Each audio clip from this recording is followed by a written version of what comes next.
After their narrow escape from the evil Tomator, Eric the Swift, Olaf the Stout, and Baleog the Fierce lived joyous and fruitful Viking lives. Then, one day, while returning home from a fishing trip... Are we there yet? I'm hungry. We should have thought about that before we left. Yes, you've eaten 3 times today, and the sun hasn't even come up. Well, no wonder I'm hungry. So, I've finally caught up with the mighty Vikings again. Well, I'll show them. Guys, let me guess. You've got a bad feeling about it. Welcome back, pathetic losers. This time, you will experience the full wrath of the mighty Tomator. Guard, take them to the time-space modulation thingy and transport them to the arena. Yes, Tomator. Prisoners, you will follow me. And some more. Oh no, not another system failure! Prisoners, Get it! We grabbed some cool stuff from that robot. I wonder what it does. No time to find out now. We need to get out of here. Oh, look. A big shiny thingy. And there's a sign on it. It says Done Us. Olaf, no!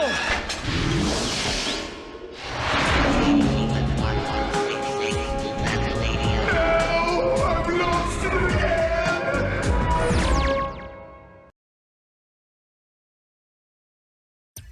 Greetings, my loyal followers. It is I, your overlord and favorite pixelated professor, the 8-bit academic, here to bring you some more old school gaming, either from your childhood or from before you were born, depending on your age, and to top it all off with some sweet fun facts from a wide variety of topics, as I'm sure most of you know by now. Today's video game show and tell comes from the year 1997 and was developed by an Australian company called Beam Software and published by 90s game publisher Interplay.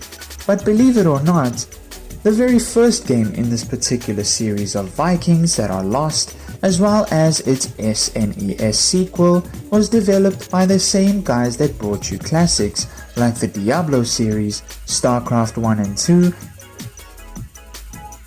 and the Warcraft games, including that dopamine-inducing and highly addictive online MMORPG follow-up that is part of the Warcraft franchise that has been up and running since the year 2004, and that causes its fan base to start frothing at the mouths like a bunch of crackheads, namely World of Warcraft.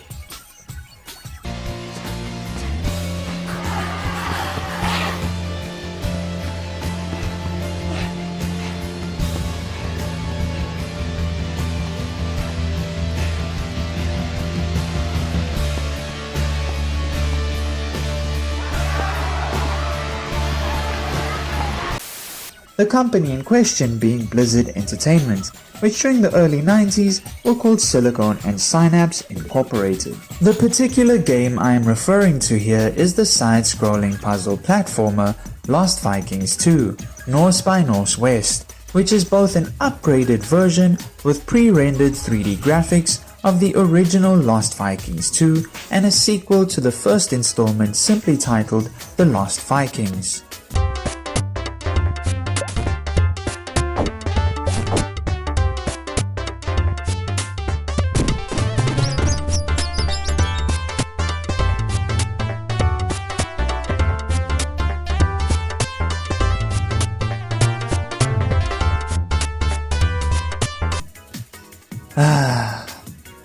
Remember when Blizzard made really good games before becoming the greedy corporate devils they are now? Those were the good old days, weren't they? You were the chosen one! It was said that you would destroy the Sith, not join them!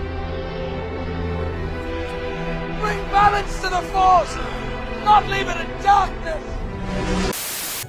Anyway, Lost Vikings 2 Norse by Norsewest, as mentioned earlier, was an upgraded version of the original Lost Vikings 2, which had first appeared in 16-bit 2D graphics and was initially only released for the Super Nintendo Entertainment System, or SNES, in 1997, by the then renamed Blizzard Entertainment, with the upgraded PC, PlayStation and Sega Saturn ports being developed by the previously mentioned Beam Entertainment.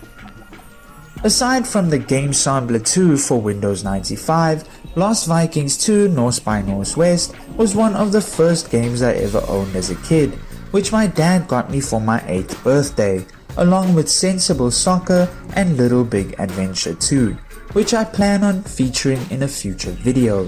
While the game holds quite a bit of sentimental value to me since it was part of some of my most fun childhood memories and was one of the early stages of my evolution into a basement dwelling gamer with questionable fetishes. Step 1. Get yourself a waifu pillow. Step 2. Snuggle the waifu pillow. Wait, something went wrong here.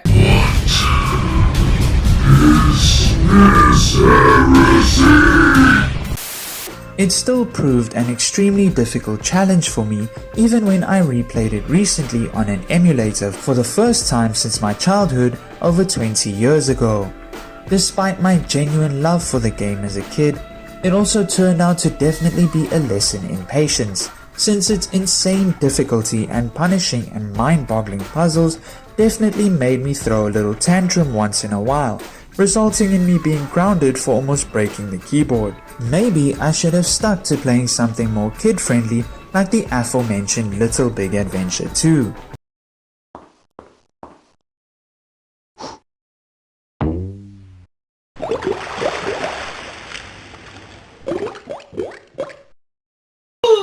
What's wrong with you, bro? What the heck? You tripping, bro? You tripping! Anyway, Lost Vikings 2 Norse by Norsewest featured a weird story about 3 Viking brothers named Eric, Olaf and Baleog, who after the events of the first game have to once again find their way back home after being captured by the evil alien overlord Tomator, who was also the villain in the first game. They proceed to beat up his robot guard and jack all its weapons, and accidentally send themselves back in time and across multiple dimensions.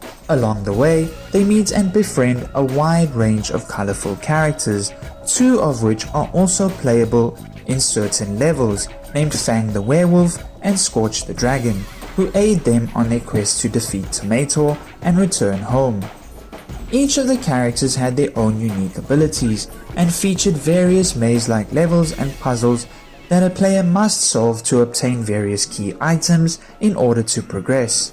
Gameplay was not so straightforward though, and often relied upon a player using each character's abilities to perform various tasks.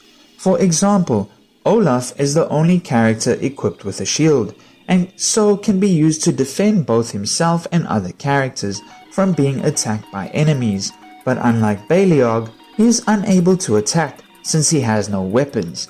So it is in a player's best interest to use both of them together, placing Olaf in a defensive position to protect himself and Baleog, while switching to and using Baleog to attack with his bionic arm or his lightsaber to defeat an enemy. And yes, you heard that right, this game features a Viking with a lightsaber. Maybe that's something Disney should consider in the future Star Wars installments. Perhaps it might save the dying franchise. As you know, I'm a man of special needs. You will now receive the Fist of Fury. Prepare the long rubber glove. The game was generally received favorably among critics and praised for both its gameplay and ridiculous slapstick humor. One can only wonder why Blizzard has never sought to revive the franchise or perhaps create any possible sequels since then. Maybe it's got something to do with their current obsession with loot boxes, microtransactions, and getting off by being a bunch of assholes towards their fan base. You stink! So, since the game featured today has Vikings, you know what? You already know the drill. The video topic is going to be about Vikings because duh! But obnoxious and rude behavior aside, today's video isn't just about any Viking. No, it's about the Viking berserker who supposedly killed over 40 Anglo-Saxons before being shanked in the balls, which somehow led to the end of the Viking Age. To think an entire era of history ended because some dude got stabbed in his baby maker. But before I can tell you about that far-fetched but actually very true story, let's go back in time a bit to early medieval England and a brief summary of the so-called Viking Age. Historians have pinpointed the start of the Viking Age around the year 793 AD, when a group of Vikings, or rather Norsemen, arrived one day on a ship and proceeded to bring down the pain upon a group of feeble Christian monks who lived at the Abbey of Lindisfarne in Northumberland, off the northeastern coast of England.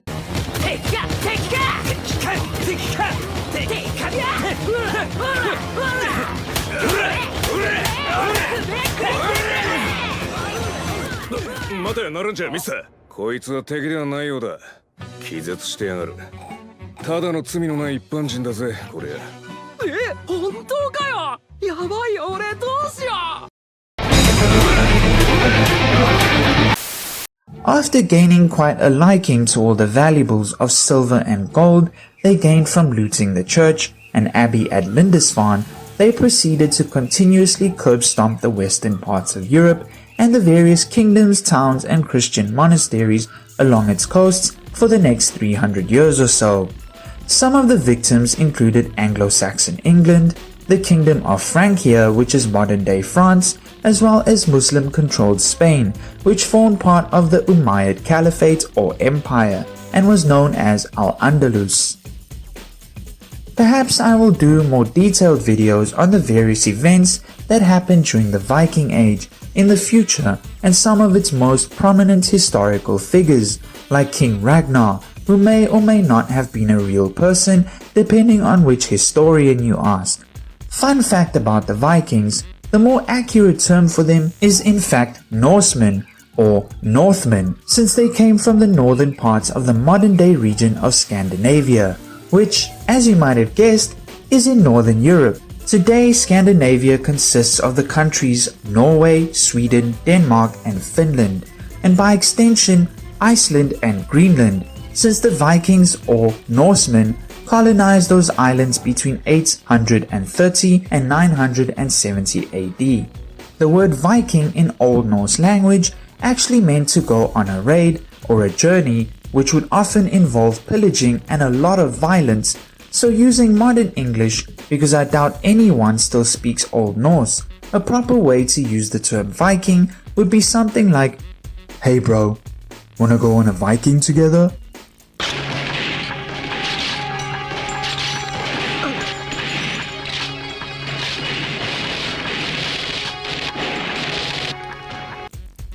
Now, I do apologize if that conjured up a few weird mental images of people riding on the backs of Vikings like horses, but that is indeed what the actual word meant.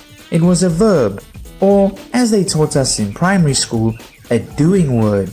But for the sake of simplicity and thanks to past historical misconceptions, I will instead use the word Viking, since most people are familiar with it, in order to describe these savage raiders from northern Scandinavia that just couldn't stop bullying the rest of Western Europe, and especially England, whom they probably viewed as the nerdy kid in class as they proceeded to continuously try to take their lunch money from them. Get him up, let him get up, let him get up, let him get up.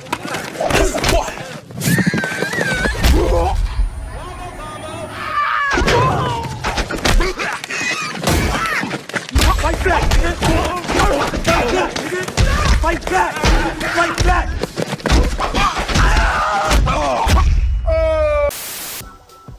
Now that I have created some much needed context, let's fast forward a little to the year 1066 AD, which is often regarded as the end of the Viking Age.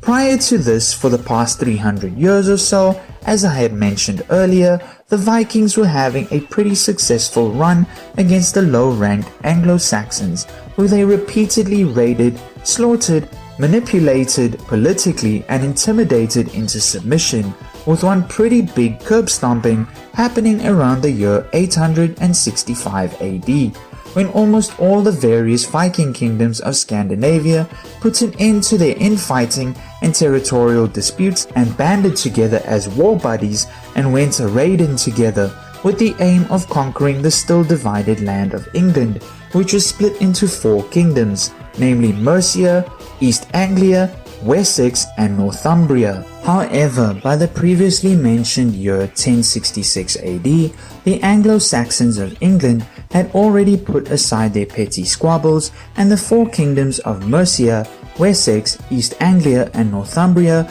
were united as the newly reformed Kingdom of England under King Aethelstan, an event which took place in the year 927 AD. So unlike majority of the Viking Age before 927 AD and its end in 1066 AD, the Vikings were no longer facing a disunited people who were divided by each other's bullshit. What I'm trying to say is that maybe the Vikings weren't as badass as History Channel makes them out to be, but were rather opportunists who took advantage of civil unrest or division within the various kingdoms they attacked, and also would often target defenseless monasteries or places of worship and towns along the coast, which weren't as heavily guarded as the more central areas of a kingdom.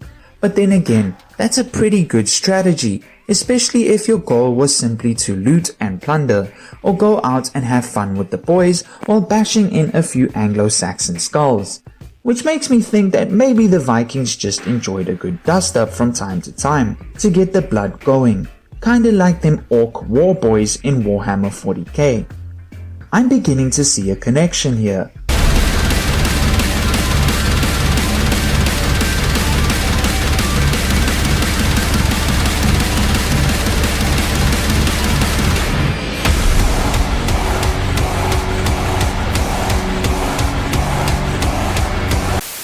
But, as in the case of the disastrous year of 1066 AD, when faced with a united and better prepared foe, the Vikings got their asses handed to them.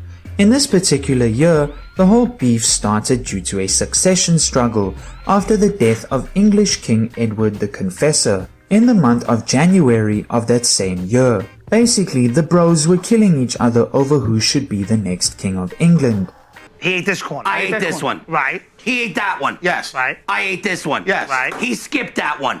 Maybe I didn't want them. Maybe I wanted he the corner. Skipped that one. one. I went to the corner. Stood up and took mine. I didn't stand up nothing because if he reached across I grabbed the and he corner. took my slice. Was this corner bigger? No, it was smaller. As a matter of fact, that's why I took it. You should have ate the pizza on your table. I could take it. Pizza I want. No, you can't. Mine. That was yours in front of you. You're wrong. You chose that took side. My half. No, I didn't. Yes, you did. I ate my side. I ate my side. No, you didn't. This four. Me. I had this side. Me. You took. So now I want. Stay on your side. You're pissed. Stay on your side. It's not proper pizza etiquette. What do you know about etiquette? You're wrong, Mario. You're wrong. It's a pizza. You're wrong. Oh, come on. Now by this time, the Vikings had already established lasting settlements in northern France, such as Normandy, where their descendants became known as the Normans, and also in England, in places like East Anglia, York, and the Five Boroughs. And this was through both bloody conquest as well as diplomacy, handshakes, contracts, and agreements with French and English royalty throughout the first half of the medieval period, within which the Viking Age took place. I won't go too much into all the details of how the succession struggle in 1066 AD came to be, because the history of Europe is f***ing complicated. No wonder they've only had 70 years of total peace in their entire existence as a continent since World War II. All you need to know is that when King Edward the Confessor died, the Viking King of Norway, Harald Hardrada, as well as his Anglo-Saxon homeboy and traitor to his own people, King Tostig, Godwin's son, had their eyes set on the throne of England after Tostig's older brother, Harold, Godwin's son, was elected as the new king by the Anglo-Saxon Witan, or King's Council, which consisted of various nobles, bishops and local aristocrats, otherwise known as thanes. On top of this, the new King Harold had anticipated an attack from the previously mentioned Normans of Normandy in northern France, who also had control of the English throne on their minds. Talk about a shitload of stress. Anyway, this cluster of a situation led to a series of battles, one of which includes the star of today's topic, the unnamed Viking warrior who managed to wreck about 40 Anglo-Saxon soldiers before being taken down in one of the most painful ways ever, especially if you are a biological male. The particular dust-up in question being dubbed as the Battle of Stamford Bridge. At this time, King Harold was in southern England, since, as I mentioned earlier, he was expecting an invasion from northern France by William the Conqueror, who was the reigning Duke of Normandy, as well as another contender for the English throne. Learning of the more immediate Norwegian invasion from King Harald Hardrada and his own traitor brother Tostig, he headed north at great speed with his housecarls and as many thanes as he could gather, travelling by day and night. He made the journey from London to Yorkshire, a distance of about 185 miles or 298 kilometers, in only 4 days, enabling him to take the Norwegian Viking forces completely by surprise. Until the English-Saxon army came into view, the invaders were totally unaware of the presence of a hostile army anywhere in the vicinity. According to an old Norse saga titled Heimskringla, which is allegedly written by an Icelandic historian and poet named Snorri Sturluson, before the battle took place, a single man from the Anglo-Saxon side rode up alone to Harald Hardrada and Tostig. He gave no name but spoke to Tostig, offering the return of his earldom if he would turn against Hardrada. Tostig asked what his brother Harold would be willing to give Hardrada for his trouble. The rider replied, 7 feet of English ground, as he is taller than other men, implying that both Hardrada and his army would be killed and buried on English soil. Then he rode back to the Saxon side. Hardrada was impressed by the rider's boldness and asked Tostig who he was. Tostig replied that the rider was his older brother, Harold Godwinson himself. And now we get to the part which sounds like it is totally made up and something you'd see in a historically inaccurate 1v10 fight in a medieval fantasy movie, but which it turns out may have actually happened, or at least that is according to historical evidence found regarding the incident, only this time it was a 1v40 fight. The sudden appearance of the English-Saxon army caught the Norwegians by surprise, but they had a slight chance at victory since the English advance was then delayed by the need to pass through a choke point presented by the actual Stamford Bridge itself, since there was no other way to get to the Viking side of the river other than going over the bridge. According to historical manuscripts such as the Anglo-Saxon Chronicle and the Chronicle of Henry of Huntingdon, before the English-Saxon soldiers could make it to the other side of the bridge, a lone Viking warrior stood in their way and simply hacked each Saxon to death with a large battle axe. It is believed that the bridge may have been quite narrow, only allowing either 1 or 2 Saxons to cross one after the other in a single file straight row. With all your bros pushing behind you to get across, blocking any attempt at turning back, it's easy to imagine how this massive Norseman with his big axe was able to turn so many Saxon foot soldiers into mincemeat, with some records claiming that he apparently slew over 40 of the attacking Englishmen, but some historians believe that this number may have been exaggerated over time. It's always the so-called experts that have to steal a man's glory from him and turn him into less of a badass by downplaying his achievements. Don't worry, unnamed Viking bro, the historians may question you, but I for one totally believe that you did in fact curb stomp 40 Englishmen. I'd wager that most of these historians who disagree are probably Englishmen themselves. If so, it makes sense. can't be hurting the national pride of the descendants of one of the greatest empires that ever existed, that these days fight over football teams and whether immigration is a good idea or not, while trying to not get stabbed in the process or arrested for posting memes on the internet. I talk all this smack while being partly of British descent myself as a white South African. I think I'll cancel all future planned trips to the motherland, lest I get me head bashed in by a bunch of blokes and get called a filthy tosser or something for my tongue-in-cheek jabs at the British.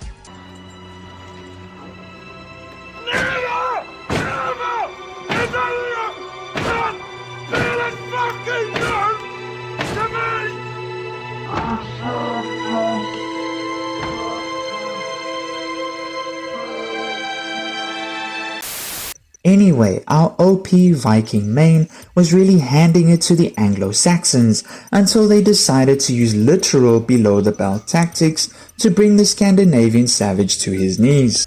While the big bad Viking was busy turning his Saxon enemies into sliced up salami and diced bacon, a couple of Englishmen had the bright idea to construct a makeshift raft and sail under the bridge, where they used a spear to stab at the Viking warrior's crown jewels. Reading about this as a biological man makes me feel not so nice feelings inside, because that one particular region on the body of the male species is quite a sensitive and vulnerable one. I am now plagued with mental images that my overly creative brain conjured up of pointy sticks shanking at a Viking's hairy balls.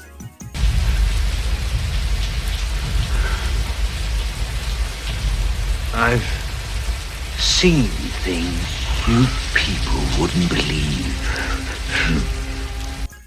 So while gamertag Saxon Slayer 9000 managed to get ranked with a 40+ kill streak, he was eventually outmatched by a couple of smarter than they seem Englishmen with a stabby stick to the nether regions, and so like any man would do when attacked in the gonads, he slumped to the ground in pain and probably ended up getting his shit kicked in by the hordes of Anglo-Saxons crossing the bridge.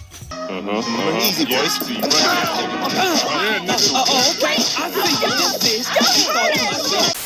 Unfortunately, despite his badassery, this lone Viking warrior's name has been lost to time. All we have today are sagas and historical manuscripts written about the Battle of Stamford Bridge that mention the 40-man slayer briefly, being overshadowed by the much larger battles and conquests surrounding the succession to the English throne around that time, which mind you the English would proceed to have many of throughout the medieval period, all killing each other time and time again over who gets to be king. As they say in Fallout, War never changes. But anyway, after Saxon Slayer 9000 took an arrow to the knee, or rather a spear to the junk, and was promptly removed from the bridge, the Anglo-Saxons, Englishmen, Old Britons, British ancestors, or whatever you want to call them, proceeded to completely annihilate the Viking armies of King Harald Hardrada and traitor Wangstein Tostig, as well as killing both of them in the process. In the aftermath of the battle, English King Harold accepted a truce with the surviving Norwegian Vikings, which included Harald's son Olaf and Paul Thorfinnsson, who was the Earl of Orkney. They were allowed to leave after giving pledges to not attack England again. The losses the Norwegian Vikings had suffered were so severe that only 24 ships from the initial invasion fleet of over 300 were used to carry the survivors away. According to historians, this victory by King Harold marked the official end of the Viking Age. While there were a few more attempts at invasion by the Scandinavian Vikings or Norsemen in the following centuries, they largely ended up leaving England alone from then on. Unfortunately though, because life sucks and likes to throw unexpected curveballs at your face, King Harold's victory was extremely short-lived. Just 3 days after the battle at Stamford Bridge, the Norman invasion army from Normandy in northern France that I had mentioned earlier, led by William the Conqueror, landed in Sussex on the south coast of England. Harold had no choice but to immediately turn his troops around and force march them southwards to intercept the Norman army. On the 14th of October 1066 AD, King Harold Godwinson, leading an army of between 5,000 and 13,000 troops, confronted the Norman army at the Battle of Hastings. There he was decisively defeated and killed in action, allowing for the Duke of Normandy, Sir William the Conqueror, to march on London and take over control of all of England as part of the eventual Norman conquest. Oh really? That sucks. Which is an entirely different story for another day, because as I said before, European history is complex, and it is a sheer miracle that they haven't yet blown each other up since World War II. At least until Putin decided to throw a lit match into the powder keg. I don't want peace. I want problems, always! Anyway, so there you have it folks, the very true story of how one Viking warrior managed to take down 40 English soldiers before being stabbed in the ding-a-ling and all the other complicated shit that led up to this moment of badassery, but also one of the most painful things a man could experience in all of history. That's it from me, the 8-Bit Academic. Please do show your support for my channel by liking, subscribing, sharing, commenting and all that algorithm pleasing jazz. And I shall see you all next week with a brand new episode. Until next time folks, Salagahle. And I told him, you sleep there. And if he's not the number, I have sex with him. You have sex with him? I have sex with him. How do you have sex with him? You hold him down? I hold him down. My face him.